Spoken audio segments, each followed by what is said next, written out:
Pemilik bar yang bersiap membuka usahanya ditemukan tewas. Tersangka menembaknya 2 kali dengan gaya eksekusi sebelum melarikan diri dari tempat kejadian. Kota kecil di Illinois ketakutan. Tindakan kekerasan yang tidak masuk akal ini sangat memengaruhi komunitas kami. Perburuan besar mencari tersangka pembunuhan. Orang ini terlihat meninggalkan lokasi kejadian dengan membawa senjata api dan harus dianggap bersenjata serta berbahaya. Saya Chris Stewart, menangani kasus dari hukum dan kriminal.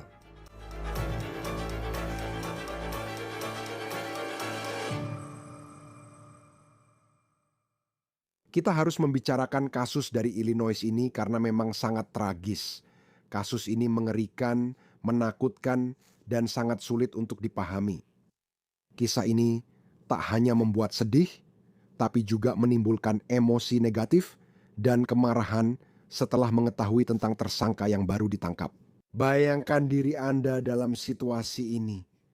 Situasi seseorang yang memiliki bar yang sukses, seseorang yang sangat terhubung dengan komunitasnya, seorang orang tua, seorang tunangan.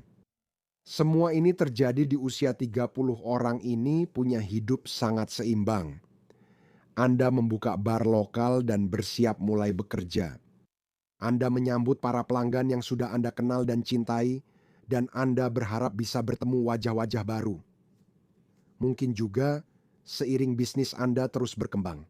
Namun, semuanya tiba-tiba berakhir dengan kejam dan menghancurkan. Bar kecil di kota itu ditutup hingga pemberitahuan berikutnya. Dan saat ini, komunitas Moments, Illinois, dan banyak orang yang telah mendengar kisah ini, mereka sedang mencari jawaban dan keadilan. Jadi, mari kita mulai. Kisah ini terjadi pada Senin pagi, 2 Februari. Nama bar itu adalah Bar Line, dan ini adalah komunitas di luar Moments, Illinois, dan bisnis ini sedang bersiap-siap untuk buka hari itu. Moments terletak sekitar 65 mil dari Chicago, di perbatasan Indiana dan Illinois. Daerah pedesaan ini membuat semua orang saling mengenal. Pemilik bisnis, Courtney Drysdale, 30, menurut pihak berwenang, menjalani rutinitas pagi seperti biasa seorang diri. Perlu diingat, di pedesaan Illinois dekat perbatasan Indiana, komunitas ini hanya sekitar 4.000 orang, dan datanya didasarkan statistik kejahatan yang kami telusuri. Tempat ini dianggap sebagai tempat yang aman untuk tinggal, tempat yang tidak sering terjadi kisah seperti ini. Namun sejujurnya, mendengar detail kasus ini, kisah seperti ini jarang terjadi dimanapun. Kembali ke pernyataan polisi tentang kejadian Senin. Anda mungkin mengira hari itu seperti biasa saat bar dibuka, namun kenyataannya berbeda. Tak lama setelah pukul 11 pagi individu di foto-foto itu. Setelah kami rilis, pelaku masuk ke bar line, mengacungkan senjata api, lalu meminta uang dari kasir.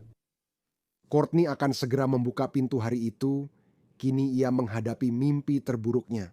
Polisi menyatakan dia dirampok dengan senjata di bar, tempat dia menghabiskan banyak waktu hampir 4 tahun dan berhasil menjalankannya. Nona Drysdale mematuhi permintaan tersangka. Sekarang, Courtney sudah melakukan hal yang benar. Dia dilaporkan memberikan apa yang diminta oleh perampok bersenjata dan berbahaya itu. Harapannya dengan melakukan itu, orang itu bisa menyelamatkan nyawanya. Namun, penegak hukum tidak mengatakan demikian. Walau sudah bekerja sama, pelaku tetap menembaknya 2 kali secara eksekusi lalu melarikan diri. Kami juga tinggal di luar dan menangani kasus henti jantung di Cavalier Sports SARS. Kini kami punya rekaman radio polisi yang memperdengarkan dispatcher memanggil aparat penegak hukum dan responden pertama ke bar ini. Tempat ini dulu bernama Cavaliers Sports Bar. Awalnya mereka dipanggil untuk kasus henti jantung. Namun, ternyata situasinya jauh lebih parah. Ketika para deputi tiba, mereka dilaporkan menemukan Courtney sudah tewas ditembak. Dan dia bukan hanya sekadar ditembak mati. Mereka mengatakan, siapapun yang melakukannya telah menembaknya. Dengan eksekusi sekarang, detektif menyatakan kasus ini segera menjadi penyelidikan pembunuhan, dan kantor Sheriff Illinois langsung mencari jawaban. Lalu mereka mendapat terobosan besar dalam kasus ini. Sebelum Perry, tersangka mencoba mencabut apa yang dia yakini sebagai perangkat perekam digital dari dinding. Namun para penyelidik telah mendapatkan bukti video. Kami sekarang meminta bantuan masyarakat untuk membantu kami mengidentifikasi individu ini. Tersangka terekam video di dekat bar, memakai seragam konstruksi, memegang papan klip, dan ada gambar kendaraan pelariannya. BMW putih ini terekam dan dibagikan kepada masyarakat melalui halaman Facebook kantor sheriff. Media sosial sangat berperan besar dalam kasus ini untuk membantu membawa orang ini ke pengadilan. Melihat tersangka dengan pakaian konstruksi dan papan klip, Anda mungkin bertanya-tanya apakah dia memang sedang bekerja atau hanya memakai seragam saja. Apakah itu bagian dari dugaan rencana merampok bisnis ini dan mengambil nyawa orang yang sendirian di dalam? Bagaimanapun juga, polisi saat ini mengklaim mereka sudah memiliki targetnya dan mereka meminta bantuan masyarakat melalui media sosial untuk melacaknya. Kami berkomitmen membawa pelaku ke pengadilan. Jadi, pencarian terhadap pembunuh Courtney pun dimulai dan kantor sheriff setempat mengatakan bahwa mereka kewalahan dengan banyaknya informasi dan petunjuk yang datang dari daerah pedesaan kecil di negara bagian mereka ini. Informasi itu akhirnya membantu petugas menangkap terkait kasus ini keesokan harinya. Pada Selasa, 3 Februari perburuan berakhir.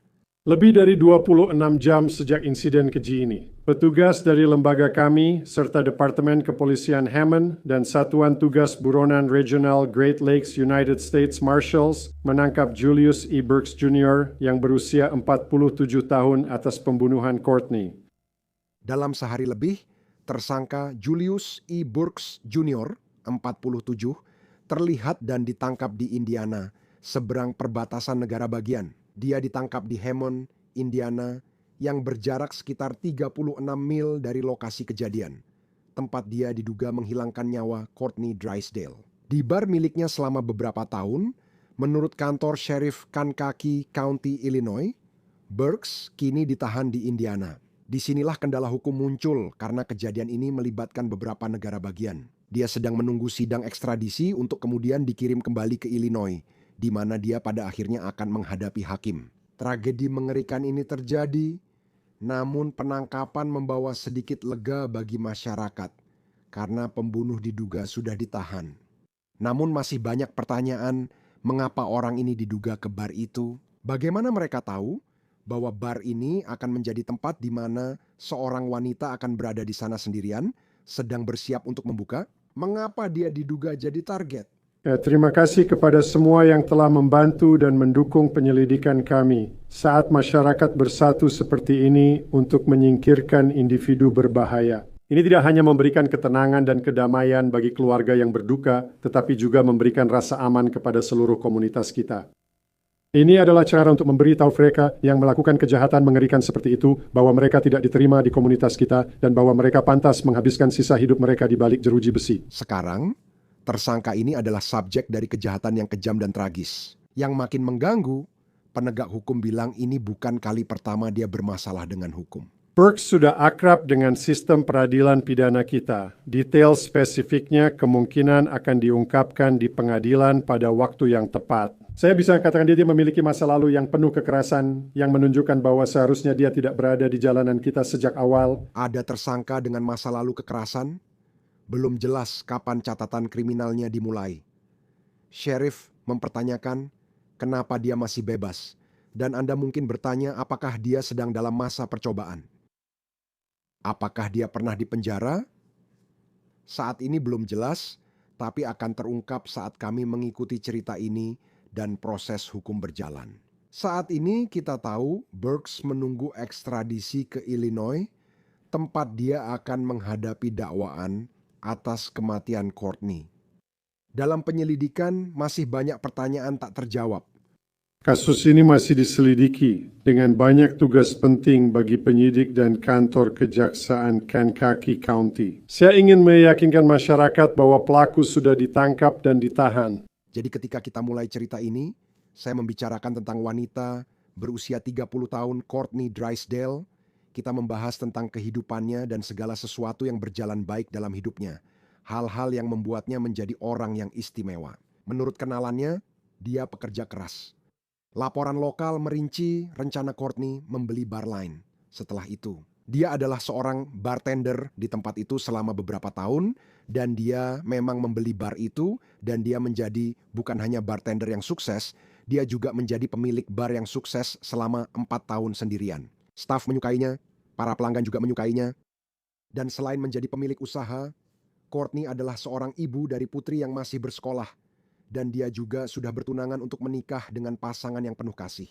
Teman lama Courtney mengatakan kepada ABC 7 Chicago, "Dia mungkin orang paling baik. Aku selalu bisa mengandalkannya. Dia benar-benar rela memberikan segalanya untuk seseorang dan selalu ada untuk semua orang. Meski sedang sedih atau punya masalah, dia tetap mengutamakan orang lain dan memastikan mereka bahagia." Kantor sheriff menyatakan dia membawa banyak cahaya bagi orang lain. Kami kini membahas kasus ini dan langkah selanjutnya. Detektif New York Police Department yang sudah pensiun dan juga pembawa acara The Gold Shield Show, Tom Smith, selalu menyenangkan memiliki Anda di Law and Crime. Kasus ini sangat mengerikan karena melibatkan orang yang tampak memiliki dan melakukan segalanya. Anda tahu, benar, seorang ibu, istri, pemilik bisnis. Lalu pria ini diduga masuk saat dia sedang bersiap membuka usaha, lalu dia mengambil nyawanya. Saat Anda melihat perampokan bersenjata, menurut penegak hukum, lalu mereka bilang dia menembaknya. Apa yang gaya eksekusi itu tunjukkan tentang kejadian di sini. Seperti yang Anda katakan, Chris, ini kasus yang sangat menyedihkan. Saya tidak ingin hal seperti ini terjadi. Itu tidak normal ikut perampokan jadi pelaku, lalu meningkat menjadi pembunuhan dengan gaya eksekusi. Ya, itu nggak sering terjadi, jadi ada beberapa faktor yang mungkin terlibat dalam hal ini. Dia mungkin berbalik dan mengenalinya, dia mungkin mengatakan sesuatu tentang mengenalnya, melawannya. Atau kamu tahu dia tidak mendapatkan cukup uang dan dia kesal serta marah. Semua faktor itu berdasarkan pengalaman masa lalu yang saya lihat tentang alasan terjadinya perampokan seperti ini. Tapi bukan berarti perampokan itu benar. Jangan salah paham. Ya, sebenarnya ini mudah. Dia jika dipikir seperti bola lambung. Dia bersenjata dan sendirian. Tokonya belum buka, ambil uangnya dan pergi. Ada sesuatu lagi di sana yang membuatnya seperti itu. Sangat menyedihkan dan tak masuk akal. Kamu tahu lah, pembunuhan dengan gaya eksekusi adalah yang paling kejam. Kami mendapat manfaat dari pengetahuan setelah penangkapan kasus ini. Kamu melihat jalur polisi, padahal ada beberapa jalur lain yang bisa mereka ambil untuk mencari tahu apa yang terjadi. Saat dipanggil ke tempat kejadian perkara seperti ini dan ada wanita tertembak. Dia dikenal dan sangat dicintai komunitasnya tanpa mengetahui siapa pelakunya. Maksud saya, apa langkah pertama yang Anda ambil untuk mencoba mencari tahu hal ini? Ya, Hal pertama yang dilakukan, Anda menggunakan teknologi untuk keuntungan Anda. Saat ini ketika berbicara tentang penegakan hukum. Dan Anda mulai dengan melihat rekaman video di toko, di dalam dan sekitar area tersebut. Toko-toko lain, kamera lalu lintas, apapun yang ada di area itu yang bisa membantu Anda mengidentifikasi orang ini atau mobilnya. Untungnya dalam kasus ini mereka punya keduanya. Tapi disitulah Anda mulai. Lalu Anda mulai bekerja mundur menuju lingkaran dalam korban dan lokasi perampokan. Kemudian Anda masuk ke tempat kejadian perkara.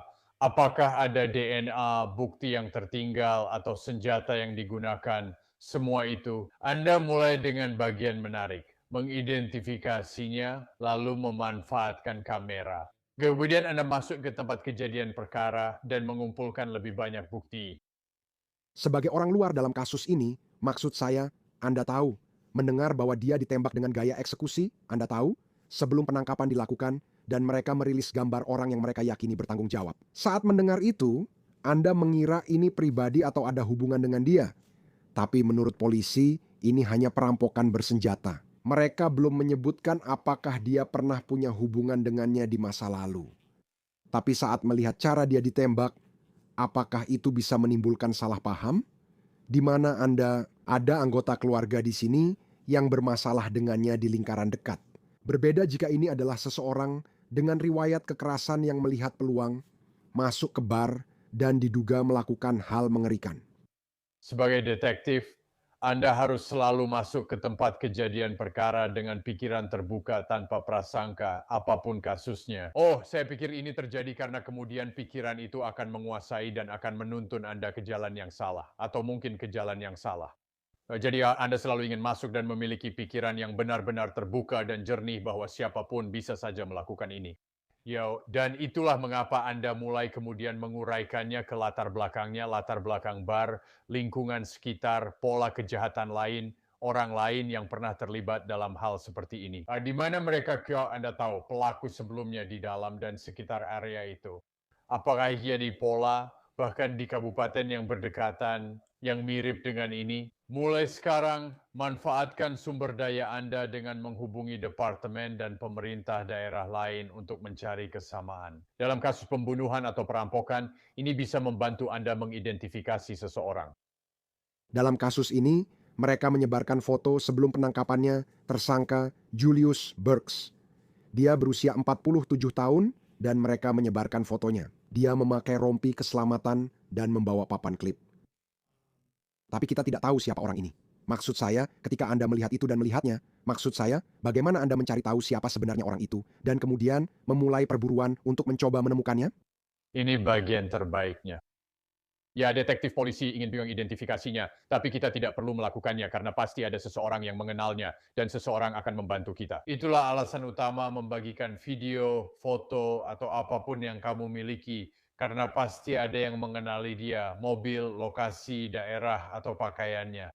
Kau tahu, Chris, di video dan acara lain, cara berjalan dan ayunan lengan seseorang, hal-hal seperti itu. Kalau kamu mengenal orang itu, kamu akan melihat mereka di video dan langsung tahu siapa dia. Itulah yang selalu kamu andalkan, dan saya sering mengatakan ini di acara kamu. Polisi tidak bisa selalu hadir, tapi masyarakat bisa. Karena itu, kamu ingin cepat menyebarkan video dan foto demi mendapat bantuan masyarakat. Dalam kasus ini, saya tahu mudah bagi saya untuk mengatakan di media, tempat kita suka melihat gambar dan video yang menceritakan kisah apa yang terjadi. Daerah pedesaan di Illinois tampaknya sangat mengandalkan media sosial dan masyarakat untuk membantu melacak orang ini. Karena ada bagian lain di mana kita melihat foto BMW yang diduga terkait dengan semua ini, dan kemudian itu membantu mereka melacaknya sampai ke Saint Line di Indiana. Itu bagian lainnya, seperti, oke, setelah Anda mengidentifikasi orang ini, bagaimana cara mengetahui lokasinya? Seberapa besar peran hal itu? Mungkin dia mampir ke pom bensin lalu polisi melihat, oh itu kendaraan yang dicari. Maksud saya, bagaimana sebenarnya proses untuk mengidentifikasi di mana orang itu berada dan menangkapnya? Ya, dan kamu akan mengumpulkan, seperti yang saya bilang, kamu akan mengumpulkan rekaman video. Itu adalah tugas yang berat, saya pernah terlibat di dalamnya. Butuh waktu lama untuk pergi dari satu toko ke toko lain, dan kamu mulai mengumpulkan semuanya. Namun karena ada kendaraan yang terlibat, yaitu sebuah mobil. Ya, sekarang kau mengandalkan kamera, lalu lintas, and license plate recognition, alat pembaca plat nomor, untuk mengumpulkan data dan mempersempit pencarian. Pencarianmu dimulai karena mereka tahu mobil putih itu dari daerah ini dan tahu lokasi kejahatan. Jadi kamu sudah punya titik awal untuk memulai. Jembatan, terowongan, dan gerbang tol adalah tempat yang kamu andalkan. Ya, untuk mengidentifikasi kendaraan dan semoga mendapat plat nomor sehingga tahu siapa pengemudi atau pemilik mobil. Dia ditangkap di sana karena kejadian ini terjadi di Illinois Selatan sehingga mudah menyeberang ke Indiana untuk ekstradisi. Kau tahu, bekerja sama dengan polisi. Meski jaraknya hanya beberapa mil, sebenarnya mereka di negara bagian lain. Apa saja hambatannya? Itu cuma menambah proses hukum untuk menuntut orang ini. Sebenarnya itu tidak sulit, kau tahu. Dia sudah ditangkap di Indiana. Lalu dia akan menjalani sidang ekstradisi, yang mana dia bisa saja melepaskan haknya untuk itu, atau dia akan mempertahankan haknya dan memperlambat prosesnya.